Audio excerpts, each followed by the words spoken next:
Hi guys, it's me. This video is going to be about my experiences in emergency rooms when I've been suicidal.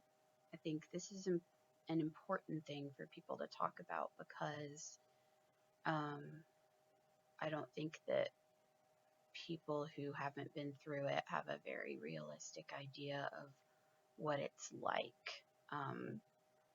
a lot of the time. I'm not sure how typical my experience is, but I'm going to go ahead and share it. And I hope that maybe other people will share theirs either in the comments or writing blog posts or making other videos, so we can kind of raise awareness about what this experience is like.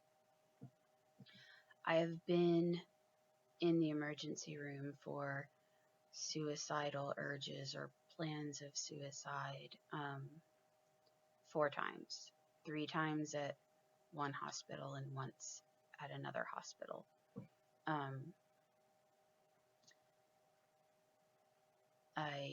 Each time I went in, checked in at the front desk, and was seen by a triage nurse very quickly, and then taken back very quickly. It's a pretty high priority thing when someone is suicidal.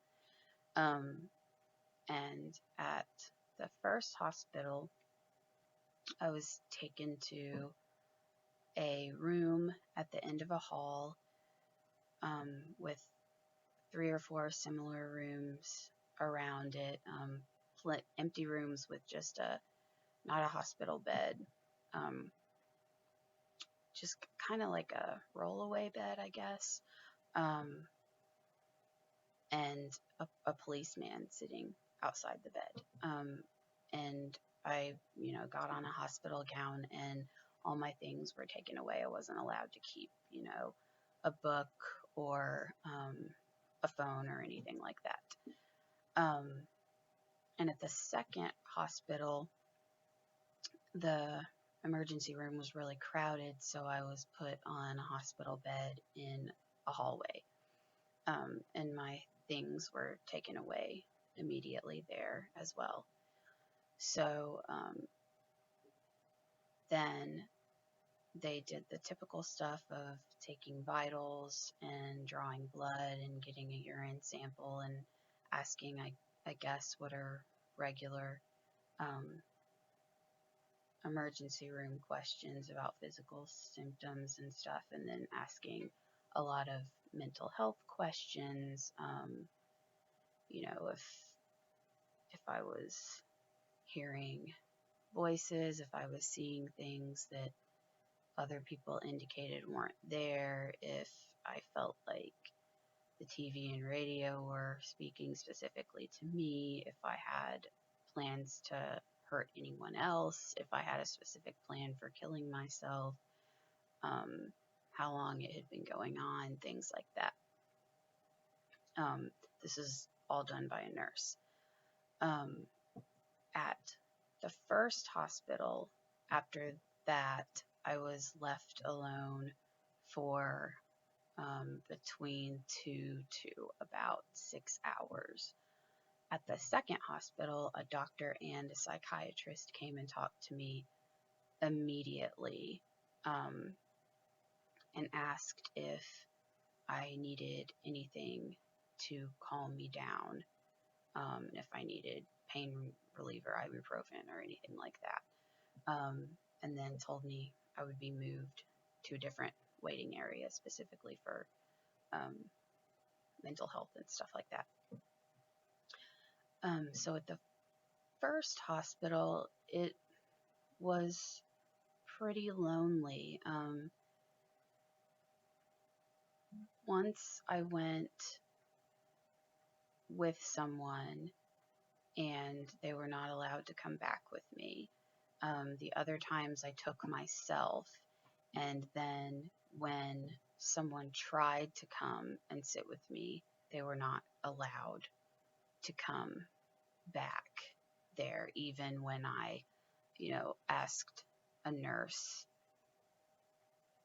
when I told a nurse I wanted them to come. They were not allowed to join me. So it's a pretty lonely situation, and I just had to sit in the room and wait for a um, crisis team to come and talk to me before they made a decision about what was going to happen next. And during this, there was nothing to do. All the other regular hospital rooms in the ER had TVs. Mine didn't, so there was just, nothing, and it was very lonely and kind of made me feel even worse. So, and each time they asked me if I wanted something to help me relax and maybe sleep, each time I said yes, and each time I was given something as I was being discharged, approximately 8 to 12 hours later, which wasn't super helpful. At the second hospital, I was pretty quickly moved to a waiting area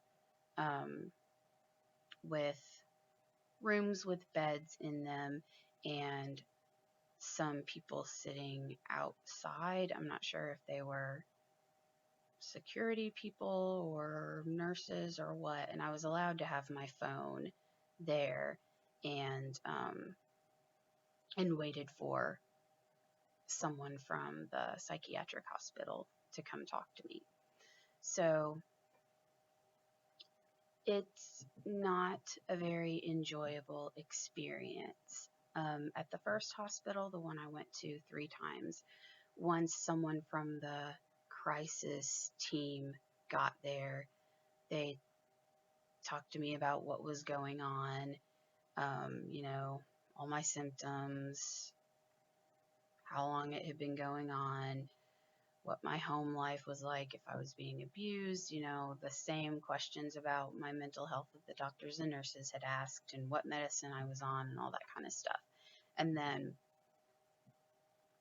since I didn't have insurance at that point, I was sent to a state hospital and was transported 2 times by the police and once by a taxi, which was very odd.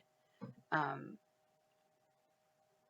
at the second hospital, someone from the psych hospital came and talked to me, and we ended up deciding that I would be part of an intensive outpatient program. So I got to be discharged and go home.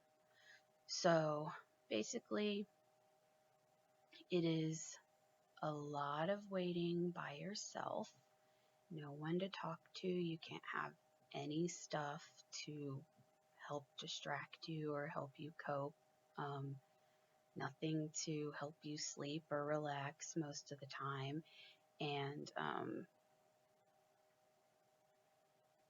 just not a fun situation. And I've got to say that it has played a part in me not telling people when I'm suicidal before, because I don't want to go through that again.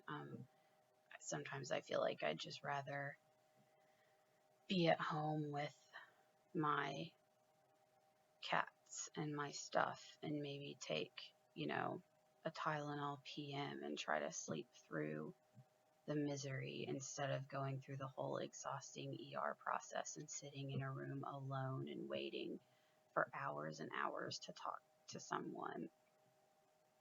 So that is what my emergency room experience has been like, and I plan on making a video in the future about what my experience in the state mental hospital was like. I've been to twice, I think. And yes, so I would love to hear about other people's experiences if you want to comment below. And thank you for watching. Bye.